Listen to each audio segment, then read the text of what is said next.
In today's video, we're going to talk about the Nuwisha. I'm going to tell you why there appears to be so few of them, and why they like to play tricks so much. Let's get into it. Hello everyone, welcome to the Maple Table. My name's Nathaniel. This is a channel where we discuss role-playing games, so if that's something you're interested in, I would love to have you join me at the table. To know the Nuwisha is to know practical jokes. They are tricksters. Each Nuwisha has had a lifetime to practice their jokes. Just so we know what kind of jokes we're talking about here, the Nuwisha will play a practical joke on somebody that they want to teach a lesson. As the target of the joke, you may not want to learn this lesson, and they are rarely funny. Usually, someone gets hurt very badly. The Nuwisha like to use their jokes, as I mentioned, to teach somebody a lesson. Whether they have found a weakness in something of your character or in some security system that you have within your company or your tribe, whatever, the way a Nuwisha will point that out to you is by making a fool of you.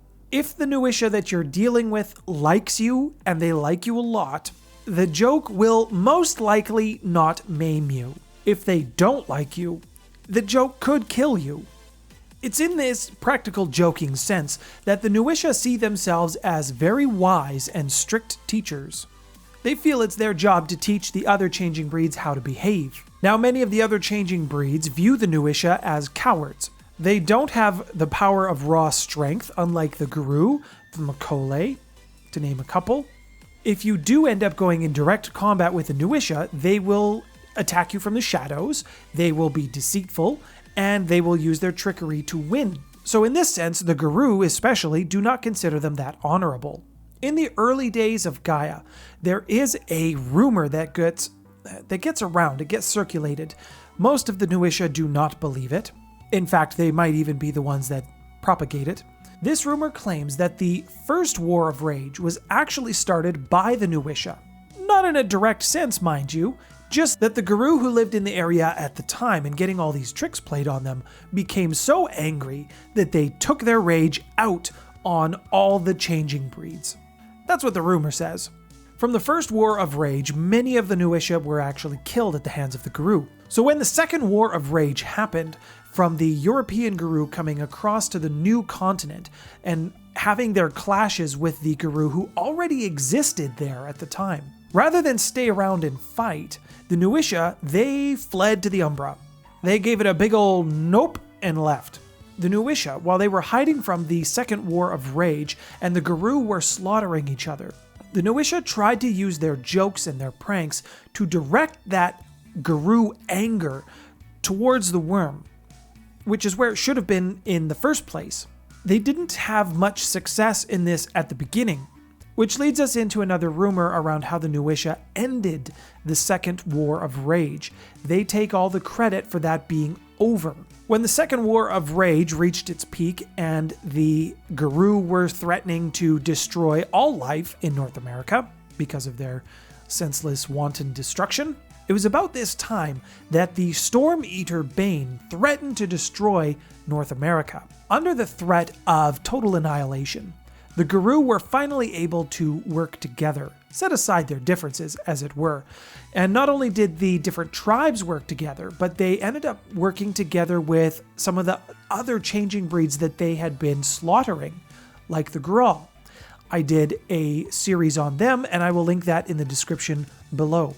No one really knows how the Storm Eater came into being, but a rumor that circulates is that it was actually brought about by the Nuwisha. Nobody really has any truth to these claims, nor would anybody be able to find out what had actually happened, but it's interesting to think that the Nuwisha would have unleashed a spirit of destruction to get everybody to work together, because that is something that they would do. After the Storm Eater was defeated and the threat was eliminated, the Guru had finally become united and they had finally become a proper nation. In the modern day, the Nuwisha still travel the world looking for teachable opportunities or coachable moments. They still consider North America their home, although after the War of Rage, not more than 100 of the Nuwisha could ever be in the physical plane. The rest of the tribe has to stay in the Umbra, and they have to do what they call the Umbral Dance. This is your midpoint reminder that if you haven't hit that subscribe button already, to please do, and don't forget to hit that bell so you also get notification when my videos are available. And if you're enjoying it, don't forget to hit the like button. The Nuwisha claim to have been the first of the changing breeds to learn how to step sideways into the Umbra. It's rumored that the Nuwisha actually taught this ability to the rest of the changing breeds, those who were able to do it. Of the many boasts that the Nuwisha tribe has made, this one actually has some credibility to it, and it's one that the other changing breeds, they actually believe it. For the Umbral knowledge, the Nuwisha will be second to none aside from the Korax. And you'll never hear a Korax admit that. I've also done a series on the Korax below, so if you would like to check them out, there will be a playlist for you there as well. For all the time that the Nuwisha have spent in the Umbra, they know the secret passageways, they know those hidden places, they know how to travel it better than anyone, and they have to because they kind of live there. The Nuwisha who live their life in the Umbra are called Umbral Dansers. They get this name because, of course, they can traverse the Umbra like nobody else. They know the hidden passageways, they know the spiritual connections between the Umbra and the world itself, and this is what allows them to move in and out so quickly. Most of the reason that the tribe has to stay in the Umbra is because after the Second War of Rage, the Nuwisha had to make some pretty dark deals with their spiritual totem Coyote, as well as other forces to be able to do what it is that they were trying to do, which was end the War of Rage.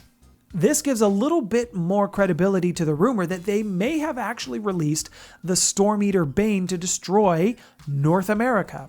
And because of all of these deals and all of the pacts that they made, no more than 100 Nuwisha are able to be in the physical realm at any given time. The way I envision this working is that crossing over just doesn't work.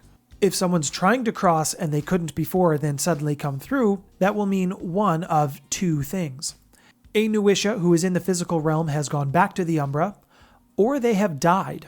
So how does a tribe of tricksters come up with some form of hierarchy and social ordering ladder? They don't. The organization of the Nuwisha, or their tribal structure, is that of basically chaos. There is technically a leader, I suppose. The way that this kind of works, the leader at best, when they give a suggestion or when they give advice, they're listened to. At worst, somebody will have discovered that the particular leader has some flaw or something that needs to be exploited or a lesson to be taught, and they will play a trick on them to remove them from their seat of power. The same view is taken even of the Nuwisha pups. In order for them to learn, they must be taught, and in order to teach, you must play a trick.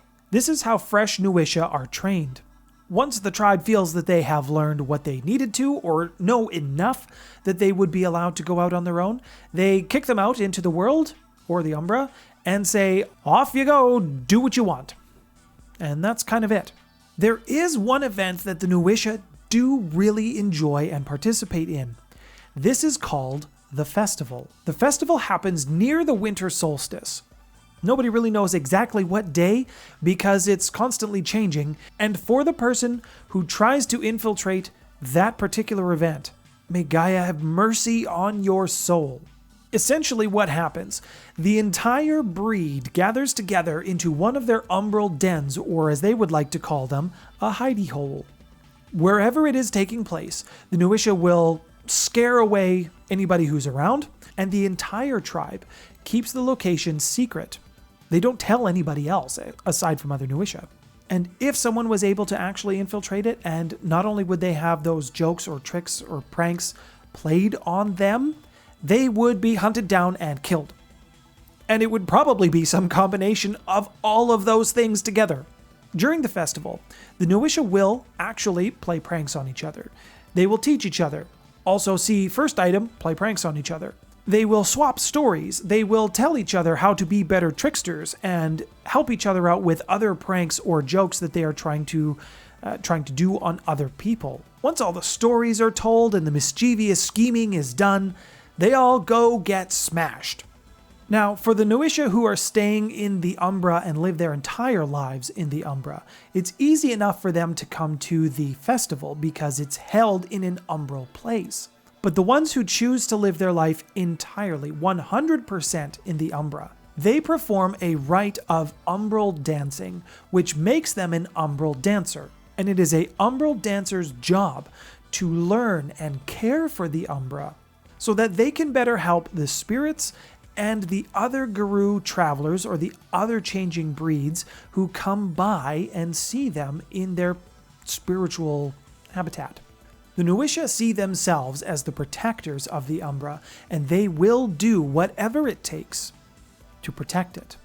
I should probably also mention that the Nuwisha, they tend to not form packs. I mean, they do sometimes, but their relational ties are very, very fickle at best.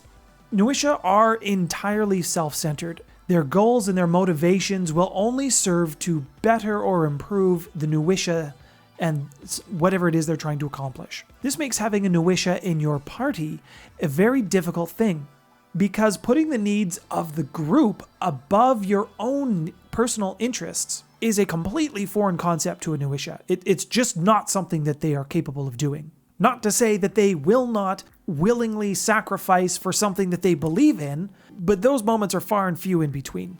I think the Nuwisha are an interesting tribe. There's definitely some story elements that you can explore with them, especially around the area of the Storm Eater. I think that that's really cool. It would also be pretty easy to use the Nuwisha for umbral guides or working them into the campaign in the umbral setting.